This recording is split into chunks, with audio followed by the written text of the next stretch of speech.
30 August 1989 bishiwa tinini shalo samosudra tangnai rokbai bothar jakmani Dr. Ajit Rai Chaudhary bono bothar jakmani shalno rukshawai Bidyasagar party office songtjakha sakmochungoi thuya parma panda DYFI dogli bibag te abai baksa Jogendranagar অঞ্চল কমিটিনি loaji mungbai fa shalo thuya parma panda wo phai manjaka CPIM haste komitini tangphang Jitendra Chaudhary no khoboi juda juda atongrok abai baksa fa shalo sakmochungoi joto lukurok thuya parmani bahaino nukjakha যেদিকে হাসতেও বিয়ালঙ্গি তংখা ও থৈনি বিয়ালন ইয়াকাগ্রেনা নিবাগৈ তাবুক হাসতিনি কিরং কিরং জাগাও ন থৈয়া Pharma high সেবা সামুংরক খ্লাই জাগৈ তঙ্গো অমাহাইকিন তিনি নিশালো Vidyasagar party অফিসব সাকমুচুঙ্গুই থৈয়া ফার্মা পান্দা সংযোজাখা ডক্টর অজিত রায় চৌধুরী ন বুথার জাকমানি সালন রুকসাবই গত 8 তারিখে যে ভোট হয়ে গেল গ্রামীণ মানুষ হয়তো কিছুদিন আগেও তারা বিজেপির মিটিংয়ে হেঁটেছেন বা হাঁটতে বাধ্য করানো হয়েছে সেই গ্রামের মানুষও বিজেপির প্রার্থী যারা দুর্নীতিতে আপাত মস্তক যারা ডুবে আছে তাদেরকে এই পঞ্চায়েতে আবার ক্ষমতা করতে দেওয়া যাবে না। সেখানে লাগামহীন নির্বাচনী সন্ত্রাস করেছে, প্রশাসনকে জবরদস্ত রেখেছে। 12 তারিখ ভোট গণনা হলো, পঞ্চায়েতে কটা ভোট, একটা ওয়ার্ডে কটা ভোট, আধা ঘন্টা 40-45 মিনিটের মধ্যে একটা ওয়ার্ডের গণনা শেষ হয়ে যায় এবং সকাল থেকে বা দুপুরে যে সমস্ত আসনে ভোট গণনা হয়েছিল প্রায় সর্বত্র বিজেপি বরাডুবি, এটা ধর্মনগরে হোক বা পানিসাগরে বা কুমারঘাটে আর অন্যান্য জায়গাতে অল্প কয়েকটা আসনে ভোট হচ্ছিল। কিন্তু মহাকারণ থেকে ওই কুচবাউ ভবন থেকে নির্দেশিকা জারি করে ডিএমদের ভিডিওদের সেই আসন যেগুলোর ভোট গণনা শেষ হয়েছে তার ভোট ঘোষণা আর হয় না।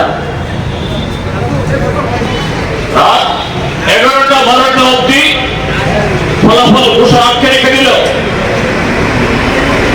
আর রাত 12টার পর সমস্ত পুলিশগুলোকে সরিয়ে নিয়ে গিয়ে অবৈধভাবে অন্যায়ভাবে বর্তমান সরকারের মন্ত্রী, বিধায়ক, মন্ডলের নেতা তাদের নেতৃত্বে কাতারে কাতারে এই গণনা কেন্দ্রে ঢুকে বিরোধী দলের যারা এজেন্ট তাদেরকে বের করে দিয়ে সেই সমস্ত আসন যেখানে ভোট গণনা হয়েছে, যেখানে বিজেপি হেরেছে বা হারছিল, সেখানে 2টা, 3টা, 4টা করে এক একটা ব্যালটে বিরোধীরা যারা পেয়েছে ছাপ্পা দিয়ে এই আসনকে দখল করে নিল। এইভাবেই যে বাকি 30% যে আসনে ভোট হয়েছে তা দখল করেছে। কিন্তু বন্ধুরা, পাপ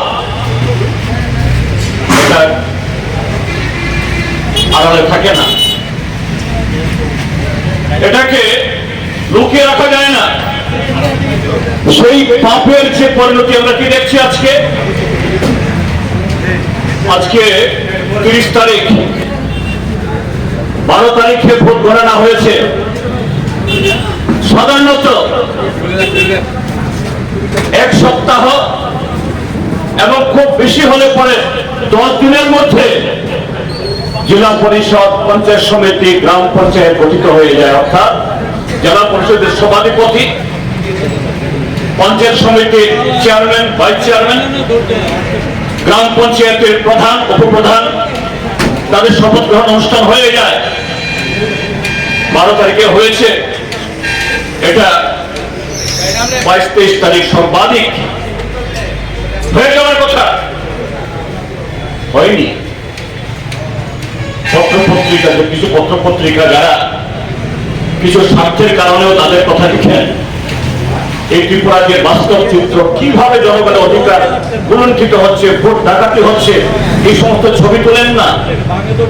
এমনকি এই যে বিপর্যয়কর বন্যা হলো, আমরা সমস্ত বিরোধী দল গিয়ে সরকারকে বলছি আমরা আমাদের সমস্ত শক্তি দিয়ে সরকারের পাশে দাঁড়াবো।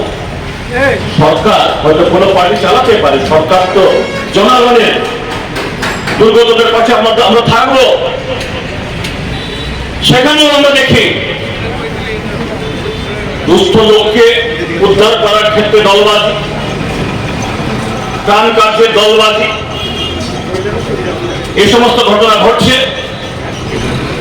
আর এই যে দলবাজি কিভাবে মানুষের যে সংকট, সেই সংকটকে ব্যবহার করে লুট করার যে মানসিকতা আজকে প্রতিফলিত হচ্ছে। আজকে 30 তারিখ অব্দিও বহু পঞ্চায়েত সমিতি, গ্রাম পঞ্চায়েতে শপথ গ্রহণ হচ্ছে না।